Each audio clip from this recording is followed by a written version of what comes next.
இப்போ நான் சொல்ல போகிறது ஒரு வெள்ளையான கதை. ஒரு ஊரில் ஒரு அப்பா அம்மா இருந்தாங்க. அவங்களுக்கு 3 பசங்க. எத்தனை பசங்க? 3 பசங்க. அந்த அப்பாவுக்கு அந்த ஊரில் பெரிய தோட்டம் இருந்துச்சு. பெரிய தோட்டம்னா தோட்டத்தை நிலம், வயல், கழனி, காடு எல்லாம் சொல்லுவாங்க. இது மாதிரி எல்லாம் சொல்லுவாங்க. இந்த தோட்டத்துக்கு என்ன சிறப்புன்னா, அந்த தோட்டத்தில் உயரமாக புல் வளரும். என்ன வளரும்? புல் வளரும். அந்த புல் ரொம்ப சிறப்பு வாய்ந்தது. அந்த புல்லை சாப்பிட்றதுக்கோசரம் அங்கே இருக்கிற சுற்று வட்டாரத்தில் இருக்கிற ஆடு, மாடு, எருமைக்கெல்லாம் ஆசை. அதனால் அப்பா என்ன தெரியுமா பண்ணார்? சுற்றி யாரும் உள்ளே வராத மாதிரி வேலி போட்டார். அப்பா என்ன பண்ணார்? சுற்றி உயரமாக வேலி போட்டார். அதுக்கு உள்ளே யாரும் வர முடியாது, வெளியவும் யாரும் போக முடியாது. ஒரே ஒரு கேட் வச்சுட்டார். அந்த கேட்டுக்குள்ளே தான் போக முடியும், அந்த கேட்டில் தான் வெளியே வர முடியும். இது மாதிரி பாதுகாப்பு பண்ணிட்டார். அப்பா என்ன பண்ணுவார்? டெய்லி காலையில் எழுந்து ஒரு ரவுண்ட் அடிப்பார் நிலத்தை. அப்படி ஒரு நாள் அப்படியே நிலத்துக்குள்ளே போயிட்டு அப்படியே ரவுண்ட் அடிக்கிறார். அப்படி அடிக்கும் பொழுது வட்டமாக புல்லை அறுத்துன்னு போயிட்டுருக்குறாங்க, இல்லை ஏதோ ஒன்று மேய்ச்சிட்ருக்குது. அந்த இடத்துல புல்லே காணும் வட்டமாக. உடனே அப்பா என்ன பண்ணார்? என்னடா இது, புல்லே இந்த இடத்துல இல்லை, யார் அறுத்துன்னு போயிட்டுருப்பாங்க, இல்லை மேய்ச்சிட்டு போயிட்டுருக்கோன்னு அவருக்கு சந்தேகம் வந்துச்சு. சரி, விட்டுட்டார். அடுத்த நாள் ஒரு சுற்று வரார். அப்போது இன்னொரு பக்கம் புல்லை மேய்ஞ்சிட்டு போயிடுச்சு, இல்லை அறுத்துன்னு போயிட்டாங்க. அந்த அப்பா பார்த்தார், நேற்று ஒரு இடம், இன்னைக்கு ஒரு இடம், என்னடா இது அப்படின்னு சொல்லி வீட்டுக்கு திரும்பிட்டார். 3வது நாள் பார்த்தா இன்னொரு பக்கமாக மேய்ஞ்சிட்டு போயிடுச்சு. உடனே அப்பாவுக்கு இனிமே விடக்கூடாது அப்படின்னு சொல்லி ராத்திரி பெரிய பையனை கூப்பிட்டார். டேய், நம்ம நிலத்துல புல்லை யாரோ அறுத்துன்னு போயிடுறாங்க, இல்லை மேய்ஞ்சிட்டு போயிடுது, என்னான்னு நீ கண்டுபிடிக்கணும் அப்படின்னா. சரிப்பா அப்படின்னா. அவன் என்ன பண்ணான்? சரி, இன்னைக்கு ராத்திரி நீ வந்து போய் பார்த்து யாருன்னு கண்டுபிடிக்கணும்னு சொல்லி நீ கிளம்புடா அப்படின்னு சொன்னார். இவன் என்ன பண்ணான்? நல்லா சாப்பிட்டான். நல்லா சாப்பிட்டு கேட்டுக்குள்ளே நுழைஞ்சி அங்கே போய் கட்டில்ல உக்காந்தான். நல்லா சாப்பிட்டா என்ன வரும்? தூக்கம் வரும். அவன் என்ன பண்ணான்? 8 மணிக்கு போனான்ல, 9 மணி 10 மணி ஆச்சு, தூங்கிட்டான். அப்பா என்ன பண்ணார்? அடுத்த நாள் காலையில் கோழி எடுத்துன்னு வந்தார். பையன் யாரையோ பிடிச்சி வச்சிருப்பான், அதனால் 2 புழக்கலாம் அப்படின்னு சொல்லி அப்படியே வந்தார். அங்கே பார்த்தா கட்டில் என்ன பண்ணின்னு இருக்கிறான்? தூங்கின்னு இருக்கிறான். ஓடி போய் இழுத்து அடிச்சார். கட்டில் மேலே தான் பட்டுச்சு அந்த கோல். திடுக்குன்னு எழுந்தான். அப்பாவை பார்த்தோன்னு எடுத்தான் ஓட்டம். ஓடிட்டான். அடி வாங்காமல் தப்பிச்சிட்டான். அடுத்தது 2வது நாள் ஆச்சு. 2வது நாள் என்ன பண்ணார்? 2வது பையனை கூப்பிட்டார். டேய், இன்னைக்கு நீ ராத்திரி போய் எப்படி அந்த புல் மறையுதுன்னு கண்டுபிடிக்கணும் அப்படின்னா. சரி பாருங்க. ராத்திரி 8 மணிக்கு இவனும் நல்லா சாப்பிட்டான். சாப்பிட்டு கேட்டுக்குள்ளே நுழைஞ்சி கட்டில் போய் உக்காந்தான்.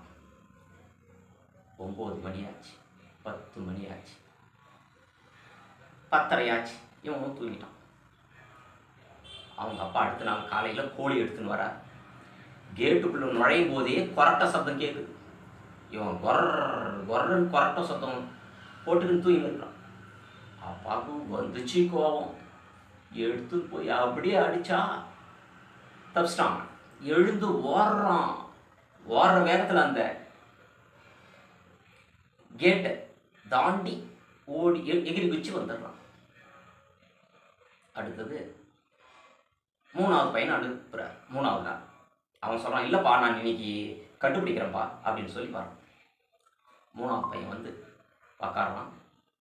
9, 10, 11 மணி ஆச்சு. அவனும் தூங்கிறான். அப்பா காலையில் கோழி எடுத்துன்னு வந்தா இவர் வரும்போதே இவனுக்கு தெரிஞ்சு போச்சு. எழுந்து ஓடுறான், கிணத்துல விழுந்து எழுந்து ஓடுறான். அந்த வேலியை அப்படியே ஒரே எதிர் தாண்டிட்டான் அந்த பயத்தில்.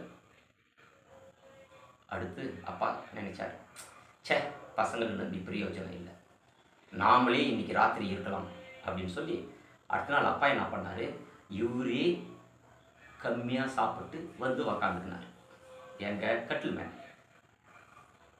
உக்காந்துன்னு 10, 11, 12 மணி ஆச்சு. 12 மணி ஆனோன்னு லேசாக சத்தம் வந்துச்சு உஸ்ஸுன்னு வானத்தில். என்னடான்னு பார்த்தா என்னவோ வெள்ளையாக ஒன்று வருது. பார்த்தா வெள்ளையாக வர்றது என்னன்னா வெள்ளை யானை வந்து இறங்கி அழகாக மேயுது. பெரிய வெள்ளை யானை. கிட்ட போக முடியுமா? அப்பாவுக்கு பயம். எப்போ டே இது என்னடா இவ்வளோ பெரிய யானையாக இருக்குது அப்படின்னு சொல்லி கம்முன்னு உக்காந்துக்கினார். அது பாட்டுக்கு நல்லா மேயுது வெள்ளையான. இவர் என்ன பண்ணார்,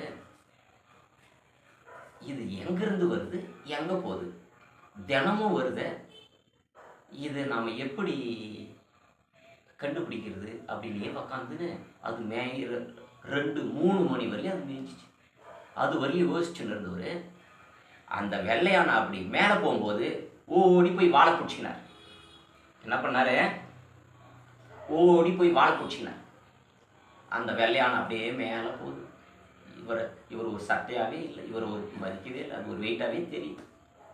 வானத்துக்கு அப்படியே போயினே இருக்குது. விடிகாலையில் வானம் வந்துடுச்சு. உடனே அங்கே போய் இறங்கினா மரம்ன்றது ரொம்ப ரொம்ப உயரமாக இருக்குது. மரங்க இவருக்கு பக்கம் என்னடா இவ்வளோ பெரிய மரங்களா அப்படின்னா, ஒரு மரத்தில் பனைமரம் தூங்கி இருந்துச்சு. பனைமரமான்னு பார்த்தா பனைமரம் இல்லை, அது முருங்கைக்காய். பொக்குன்னு ஆயிடுச்சு, இவ்வளோ பெரிய முருங்காயா அப்படின்னா அந்த பக்கம் போனார். அந்த பக்கம் போனால் பெரிய மாமரம். மாமரத்தில் இவ்வளோ பெரிய மாம்பழம். எவ்வளோ பெரிய மாம்பழம், இவ்வளோ பெரிய மாம்பழம். அப்பா என்ன பண்ணாரு, என்னடா இவ்வளோ பெரிய மாம்பழமாக இருக்குதுன்னு சொல்லி அப்படி நல்லா செதுக்கி உள்ளே போயிட்டு நல்லா சாப்பிட்டார். அவரால் முழு பழம்லாம் சாப்பிட முடியாது, அவ்வளோ பெரிய பழம்.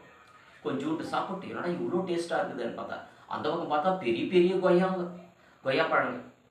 என்னடா இது இவ்வளோ பெருசாக இருக்குதுன்னு சொல்லி எல்லாம் சுற்றி பார்த்துட்டு அப்பா என்ன பண்ணார், அடுத்த நாள் கீழே இறங்கி வரோம்ல யானை, அப்போது அந்த வாழை பிடிச்சின்னு இறங்கி வந்துட்டார்.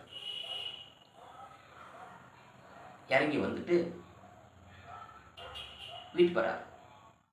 வீட்டுக்கு வந்தால் எல்லாரும் அழுதுன்னு இருக்கிறாங்க. ஏன்? அப்பா ஒரு நாளாக ஆளை காணோம். உடனே அப்பா என்ன சொன்னார், எந்த பிரச்சனையும் இல்லை, நான் நல்லா இருக்கிறேன், வானத்துக்கு போயிருந்தேன்னு சொன்னார் அவங்க வீட்டில்.